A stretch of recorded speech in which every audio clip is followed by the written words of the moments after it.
Hi everyone, இன்னைக்கு நம்ம பார்க்க போறது கருணக்கிழங்கு வறுவல். ஃபர்ஸ்ட் வந்து குட்டி குட்டியா அதை சாப் பண்ணி எடுத்துக்கலாம். இத வந்து நல்லா நம்ம வாஷ் பண்ணி எடுத்துக்க போறோம். வாஷ் பண்ணும்போது சில பேர் கை அரிக்கிற மாதிரி இருக்கும். அதனால salt உப்பு போட்டு நீங்க வாஷ் பண்ணுங்க. அதனால 1 டீஸ்பூன் salt போட்டு நல்லா அதை வாஷ் பண்ணி ஒரு dry பண்ணி வெச்சுக்க போறோம்.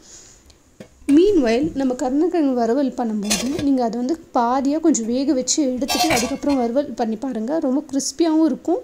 ஈஸியா டைஜஷனும் ஆகும்.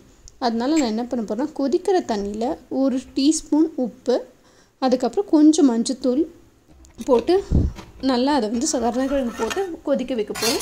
ஆனா கொதிக்க வைக்கும்போது சிம்லயே வெச்சு கொதிக்க வைங்க. அதனால வந்து கருணக்கிழங்கு சீக்கிரமா உடையாம இருக்கும். நம்ம வந்து 50% அது பாயில் பண்ணி இப்ப நம்ம எடுத்துக்க போறோம். சிம்ல வெச்சிடலாம் இப்போ நம்ம கருணக்கிழங்கு வறுவலுக்கு தேவையான பேஸ்ட் ரெடி பண்ண போறோம். 10 பல் பூண்டும் கொஞ்சம் இஞ்சி கொஞ்சம் கருவேப்பிலை போட்டு கூடியே நீங்க வந்து வேணும்னா காரம் வேணும்னா இப்பவே வந்து பெப்பர் கொஞ்சம் ஆட் பண்ணிக்கோங்க வாசனைக்காக. ஏத்த மாதிரி பெப்பர் போட்டு கொரகொரன்னு ஒரு பல்ஸ் போட்டு கொரகொரன்னு அரைச்சு ஒரு தனி பவுல்ல எடுத்து வெச்சுக்கோங்க. இப்போ வந்து கருணக்கிழங்கு பாதி வெந்திருச்சு. இத நான் எப்படி டெஸ்ட் பண்ண போறேன்னா ஒரு கருணக்கிழங்கு எடுத்து உடைச்சு பாப்பேன்.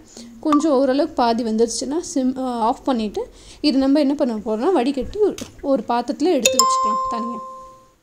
இப்போ பேஸ்ட் பண்ண போறோம். இந்த கருணக்கிழங்கு பேஸ்ட்காக அந்த கொரகொரன்னு அரைச்சு வெச்ச விழுதும் மஞ்சள் தூள் கொஞ்சம் 1 டீஸ்பூன் சில்லி பவுடர் 1 டீஸ்பூன் மல்லி பவுடர் அதுக்கு அப்புறம் கடலை மாவு 1 டீஸ்பூன் கார்ன்ஃப்ளவர் மாவு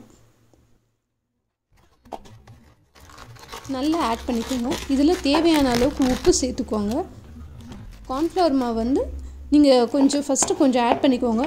கொஞ்சம் பத்தல உங்களுக்கு இன்னும் கொஞ்சம் வேணும்னா இப்பயும் நீங்க இந்த ஸ்டேஜ்லயே ஆட் பண்ணிக்கலாம். ஆட் பண்ணிட்டு நம்ம தனியா எடுத்து வச்சிருந்த கருணக்கிழங்குல அதை போட்டு பவுல்ல போட்டு நல்லா பிசைஞ்சு வெச்சுக்க போறேன்.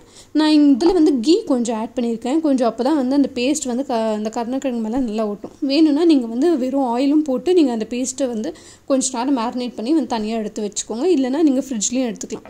இப்போ நான் என்ன பண்றேன்னா ஒரு தவா இல்லனா pan எதுலயாச்சும் ஒரு ஒண்ணுத்துல வந்து தேவையான அளவுக்கு ஆயில் ஊத்திக்கோங்க. கொஞ்சம் ஆயிலே போதும் இதுக்கு.